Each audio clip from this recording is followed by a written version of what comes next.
All right. Good afternoon to all of you. You just heard from Mr. O'Neill on Haiti. Tomorrow, you will hear another briefing on Afghanistan, and this time from Susan Ferguson, who is UN Women's Special Representative in Afghanistan, and she'll be joining us virtually to speak about the situation in that country. Travel announcement to share with you. Tomorrow, the Secretary General will head to Belgium to participate in an informal discussion with members of the European Council. In addition to discussions with the EU Council, the Secretary General will have separate bilateral meetings with the President of the European Council, António Costa, as well as the President of the European Commission, Ursula von der Leyen, and the President of the European Parliament, Roberta Metsola. Among the issues expected to be discussed at these various meetings is the state of the world, state of international affairs, the relationship between the United Nations and the European Union, and the broader issue of multilateralism. While in Brussels, the Secretary General will also have meetings with the Deputy Prime Minister and Minister of Foreign Affairs, European Affairs and Development Cooperation of Belgium, Maxime Prévost, and he will have a separate meeting with the President of the Republic of Cyprus, Nikos Christodoulidis. This morning, the Secretary General spoke at the high-level event marking the International Day to Combat Islamophobia, and he warned that we are facing a tide of anti-Muslim bigotry and hate. When discriminatory narratives are echoed by those in positions of authority, he said, prejudice becomes normalized, and when stereotypes are left unchallenged, they harden into policy. Governments have a clear responsibility, the Secretary General said. Laws and policies must safeguard equality, not entrench prejudice. Online space should bring people together, not drive them apart. He told the meeting that we must work together to eradicate the rising tide of anti-Muslim hatred and bigotry and build a world rooted in respect, inclusion, justice, and peace. As you know, the Secretary General returned from Lebanon yesterday, where he was on a two-day solidarity visit. In a press conference in Beirut on Saturday, he sent a clear message to the warring parties, calling them to stop fighting. There is no military solution, he said, only diplomacy and the full implementation of the UN Charter and Security Council resolutions, adding that the diplomatic avenues remain available, including through his special coordinator, Janine Hennis-Plasschaert, and through key member states. Also on Saturday, the Secretary General visited a reception center for displaced people who had fled the bombing, where he met with some families displaced from the south of Lebanon and the southern suburbs of Beirut. He heard their testimonies about how some of them left their homes with nothing but the clothes they were wearing. The Secretary General reassured them that the United Nations is doing everything possible to help the displaced people, including launching a humanitarian appeal on Friday together with the government of Lebanon to help support the people of Lebanon. Also on Saturday, he visited Lance Corporal Albert Abrefa Busia, our injured UNIFIL peacekeeper. As you will recall, he was seriously injured and wounded in an attack on March 6th, and he is receiving medical care at a hospital in Beirut. And turning to the situation on the ground in the UNIFIL area of operations, I can tell you that we remain deeply concerned by the continued escalation of hostilities we're seeing. Peacekeepers continue to report extensive rockets and projectiles fired from Lebanon towards Israel and from Israel towards Lebanon. Extensive airstrikes continue to be reported in Lebanese territory, causing further casualties, displacement, and destruction. UNIFIL peacekeepers report concentration of Israeli troops in at least 6 locations near the Blue Line in Lebanese territory. Peacekeepers also report clashes around Khiam and Al-Daisi, both in Sector East, and they've observed IDF ground incursions up to 5 kilometers north of the Blue Line. Peacekeepers remain on the ground, impartially monitoring and reporting developments, liaising between the parties, and where possible, facilitating humanitarian support and the protection of civilians. UNIFIL has supported transportation of numerous civilians, including children. the elderly, and persons with disabilities to safety from several Lebanese villages. We continue to urge all sides to cease hostilities and recommit to the full implementation of Security Council Resolution 1701, which remains essential for the safety and security of civilians on both sides of the blue line. Yesterday, UNIFIL peacekeepers were fired upon on 3 separate occasions while conducting patrols around their bases in Yatar, Deir Kifa, and Kalwiya. No peacekeepers were injured, and UNIFIL issued a statement reminding all actors of their obligations to ensure the safety and security of the peacekeepers at all times.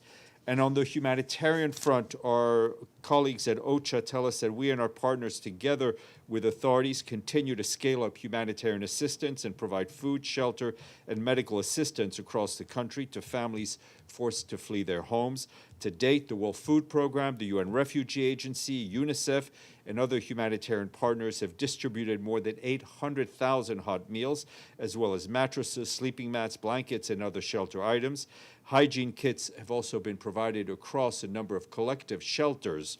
We're also delivering clean water, which is benefiting some 700,000 people. Since the start of the response, UNHCR has delivered 182,000 essential items, such as blankets, mattresses, solar lamps, sleeping mats, and jerry cans across more than 375 sites nationwide, reaching more than 2/3 of those displaced in collective shelters. The continued escalation of hostilities in Lebanon is, of course, as you can imagine, significantly affecting civilians, essential services, and civilian infrastructure. In just 2 weeks, 28 attacks against healthcare centers have been reported by the World Health Organization, resulting in 30 deaths and some 35 injuries. And around in the broader region, our OCHA colleagues tell us that we and our partners remain ready to support national authorities across the region to provide humanitarian assistance as required. The continued escalations is, of course, continuing to impact civilians. And just to note one aspect of that impact globally, and the Food and Agriculture Organization released a report today noting that the conflict erupting in the Persian Gulf has generated major shock to global energy, fertilizer, and agri-food systems. The report shows that in early March, Middle East granular urea prices, and urea is a key component of fertilizer, rose by nearly 20% compared to late February levels, while other fertilizer prices such as diammonium phosphate also rose. Because nitrogen fertilizer production relies heavily on natural gas as a feedstock, the rise in energy prices has further amplified production costs. It's estimated that global fertilizer prices could average 15 to 20% higher during the first half of this year if this crisis persists. At the same time, FAO says that higher energy prices are increasing costs throughout the agricultural supply chain. FAO also noted that the conflict may generate broader economic impacts beyond commodity markets, as Gulf economies host millions of migrant workers from South Asia, Southeast Asia, and Africa who sent home billions of dollars in remittances every year. If the conflict continues, FAO pointed out that remittance flows could decline significantly, reducing household incomes in many developing economies and compounding the impact of rising food and energy prices. The full report is online, and it is interesting.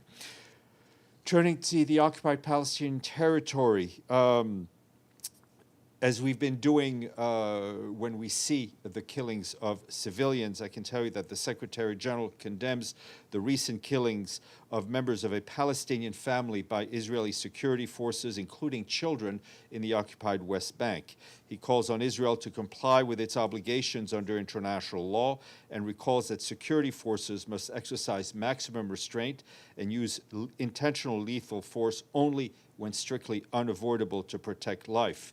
These killings occur amid a deeply troubling deterioration of the security situation across the occupied West Bank that is devastating the Palestinian population.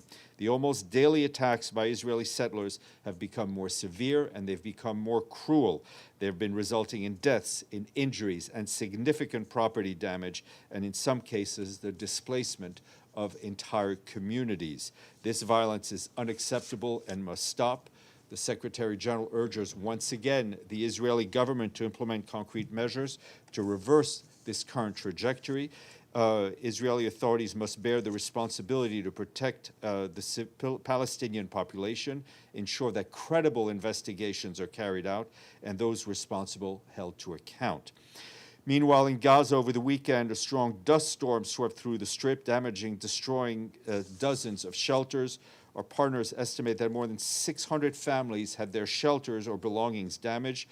We and our partners are currently providing emergency shelter, food, and hygiene support to those who are most impacted. As we repeatedly said, the humanitarian situation in Gaza remains dire. Thousands of people living without any type of shelter, sleeping outside, according to our partners who manage these displacement sites. Many of the existing shelters have been worn out over time, following multiple storms this season. The World Food Programme and our partners leading on food security warned that more than half of families in Gaza burn waste to cook food. And we know the extremely negative impact that has, especially in closed settings.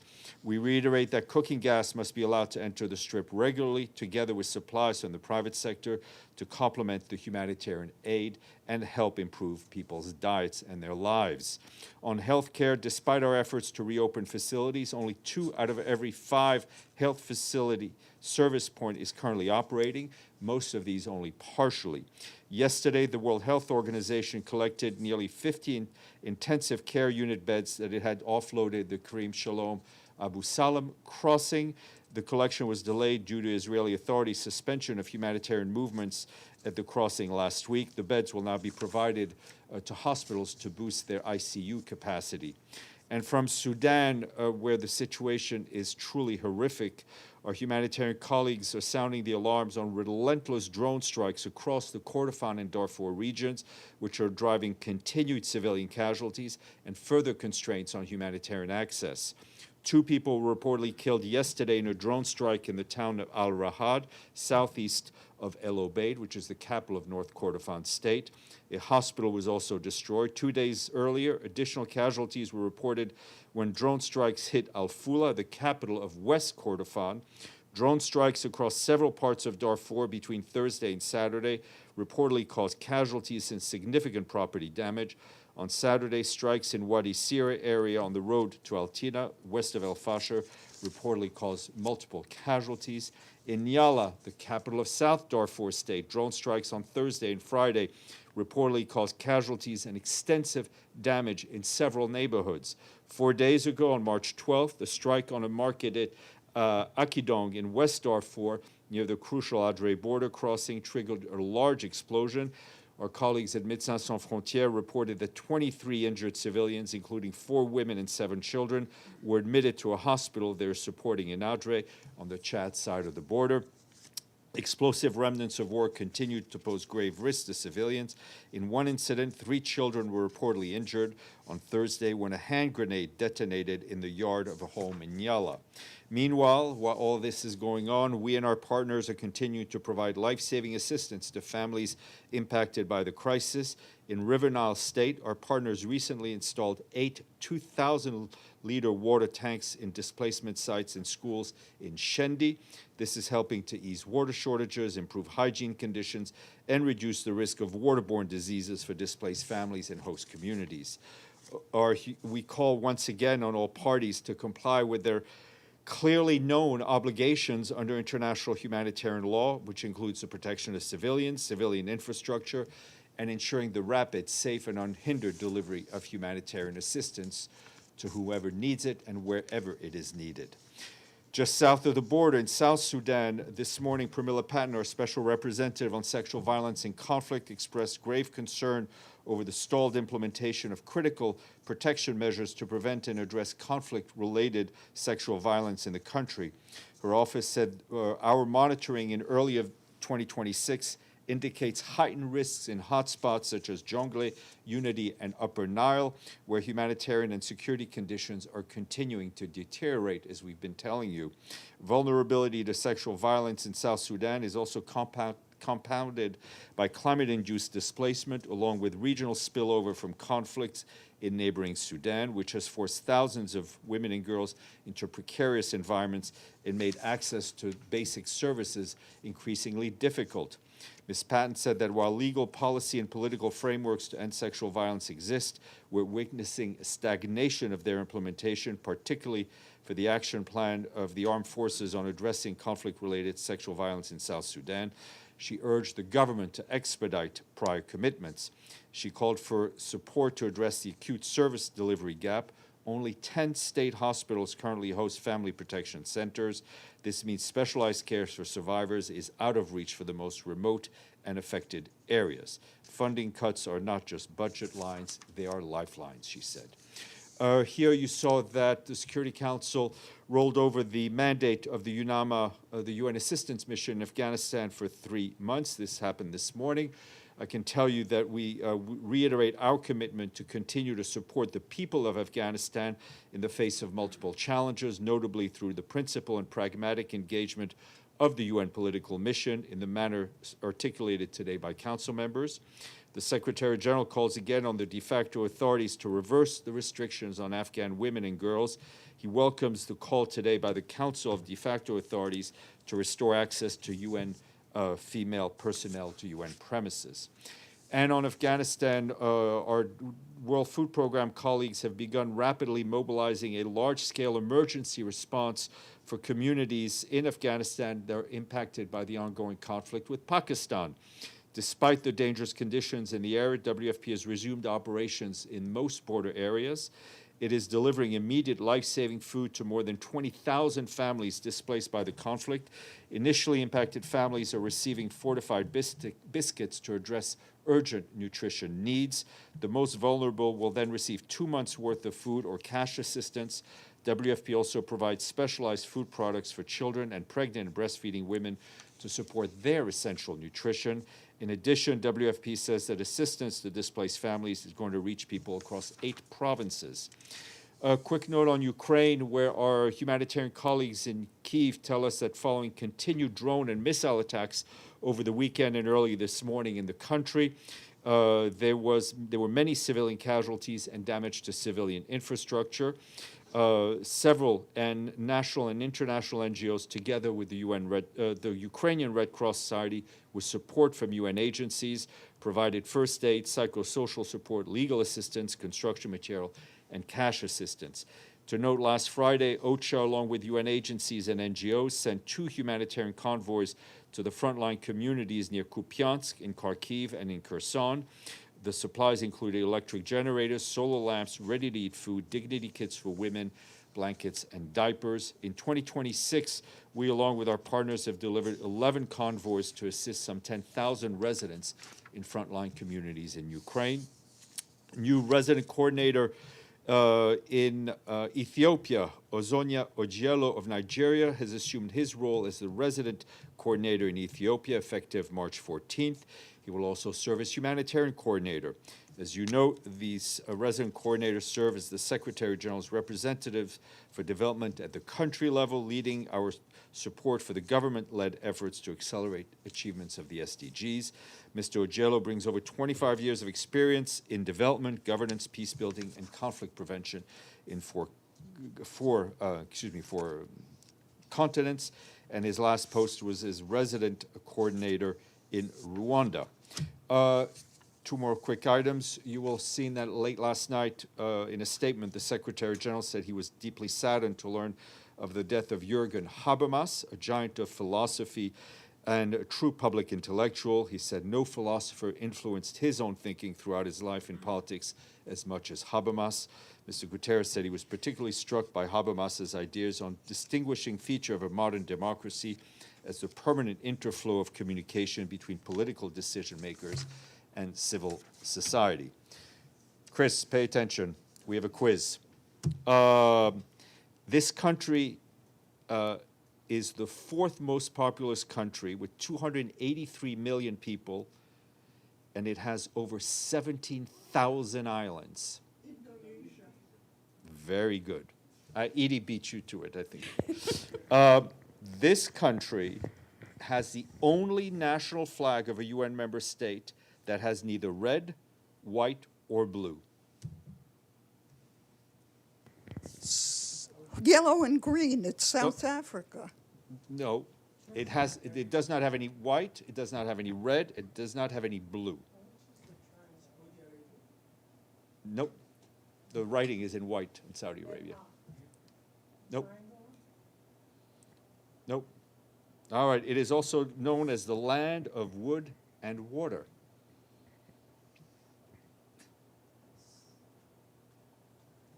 And if I told you I shot the sheriff, but I didn't shoot the deputy, what would you say? Jamaica. Yes, Jamaica. Whoa. Had to bring in a Bob Marley at the end there. All right, back to serious questions. Edie. Sorry, no, she won the first one. You get the second one, Sinan. It was a tie, like with the Oscars yesterday. Steph, has the United Nations gotten any indication from Israel of when the Rafah crossing might be reopened? And can you tell us what impact this is having, especially on the thousands of injured Palestinians? Well, we've seen the announcement that was posted by Kogat late last night that Rafah would reopen on Wednesday. We are in contact with the Israeli authorities on this. As we've said before, Rafah is critical for meaningful movement of people in and out of Gaza, especially for those who want to come back, and the many who need medical evacuations. And we also would like to see it reopen for humanitarian supplies, of course. And a second quick question on Sudan. Does the UN have any indication of who is using these drones in Kordofan and Darfur? We've seen both the government and the RSF use drones with a rather disturbing ease. Sinan, then Pam. Thank you, Stéphane. I have a question about the Halapja massacre. Today marks 38 years since the Halapja massacre, the largest chemical weapons attack ever used against a civilian population. Between 5,000 and 8,000 people got killed. Does the Secretary General recognize it as a genocide? What is the UN doing to ensure it's never forgotten, or if he has any message about today? I mean, our message is one of compassion and remembering the victims, right? As you know, on the issue of genocide, you know that it's not for the Secretary General to label an event a genocide. But one thing that is clear is for the Secretary General is determined to do whatever he can to ensure that chemical weapons are never used. And we need member states to live up to the commitments they've made, notably within the Treaty of the OPCW, to ensure that is never the case. Pam, and then Abdelhamid. Thank you, Steph. You mentioned the SG is going to be in Brussels and in Europe tomorrow, in the next few days, meeting with European leaders. Will how to reopen the Strait of Hormuz be on the agenda? And what is the SG's view of how to reopen it, since it affects so many people in the world, but also humanitarian? Yeah, I mean, I think as our colleagues at FAO have said, our colleague at UNCTAD, and we had Mr. Fletcher speak about it. I mean, the impact of a restriction or closure of the Strait of Hormuz cannot be underestimated, and the impact that will have around the world, and it is already having. On the SG specific action, I think we've seen the speculation in the media about an eventual UN-led initiative around the Strait of Hormuz.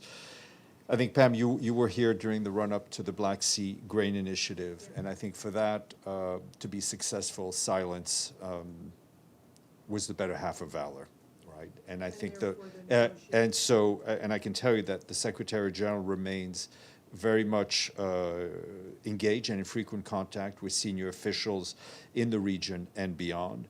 but we're not going to be feeding the speculation. The Secretary General will continue to work discreetly on this because, frankly, the stakes are too high.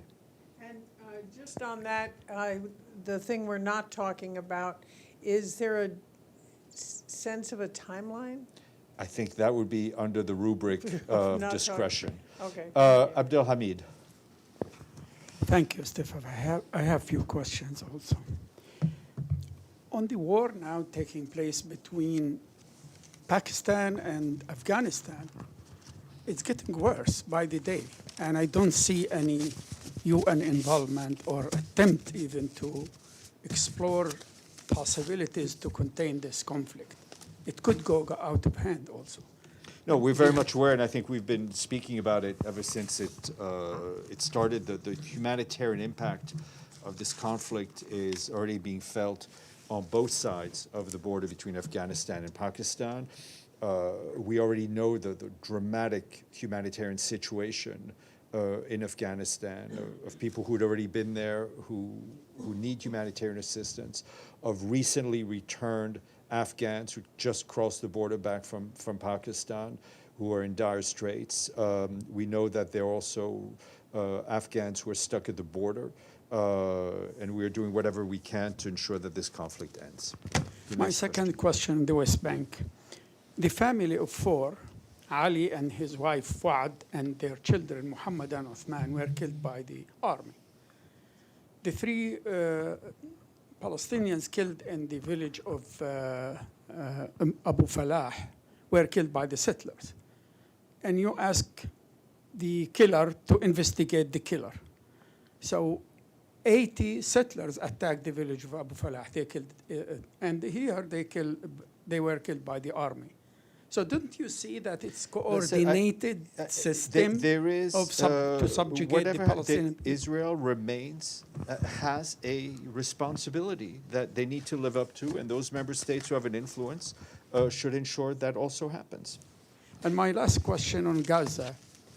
Today, 8 Palestinians who are working like police in Gaza were killed, and a family of 3 also, mother and father and a child.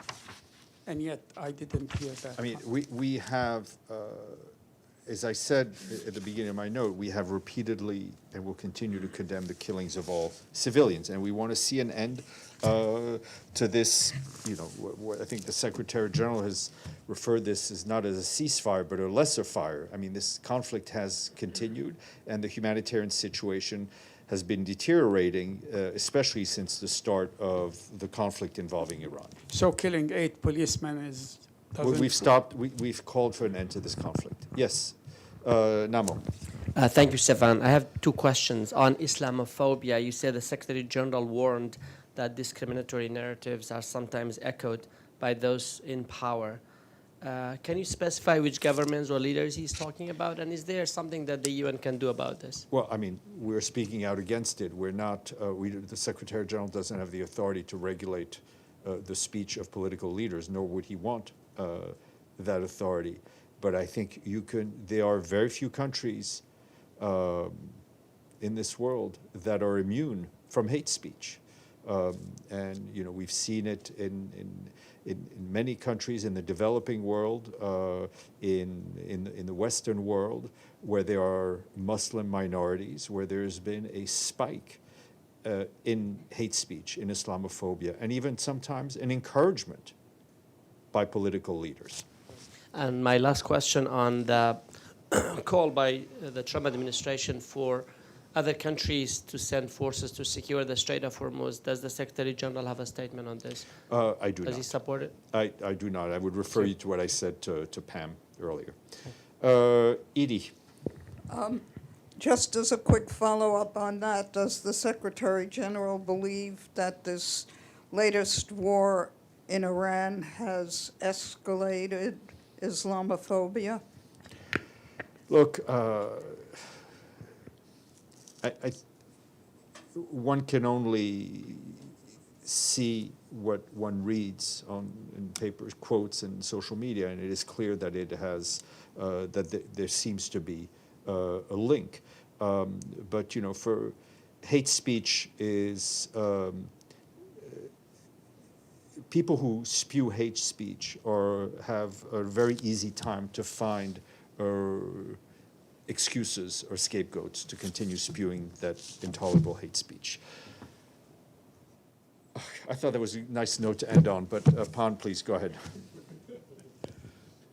Thank you, Steph.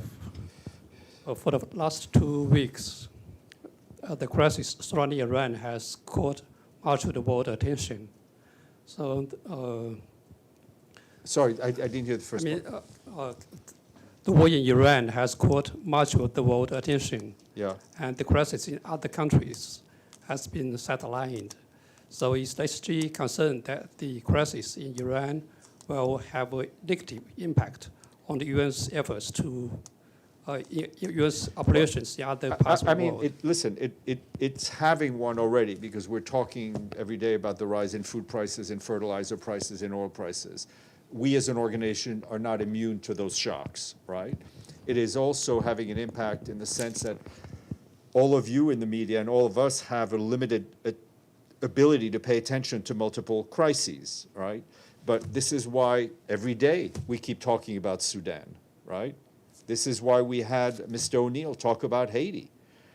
We will do our bit not to forget the other crises in this world. That's the last note.